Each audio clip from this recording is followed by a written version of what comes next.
حضرت ابو سید سعدی رضی اللہ تعالیٰ عنہ سے مروی ہے کہ انہوں نے اپنے باغ کے پھل کاٹے اور انہیں ایک کمرے میں رکھ دیا۔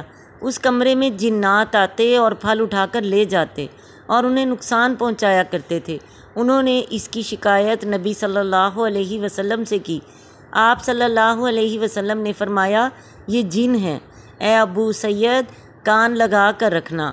جب تم یہ سنو کہ وہ گھس گئے ہیں تو یوں کہنا، میں اللہ تعالیٰ کا نام لے کر تم سے کہتا ہوں کہ تم اللہ کے رسول صلی اللہ علیہ وسلم کی بات پر لبیک کہو۔ انہوں نے ایسا ہی کیا۔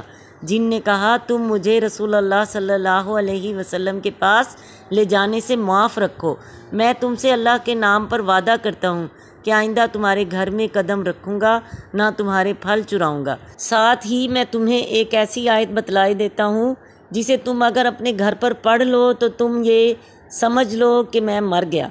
تم اگر اسے اپنے برتن پر پڑھو تو کوئی اس کا ڈھکنا نہ کھول سکے گا۔ میں نے اس سے وعدہ کر لیا۔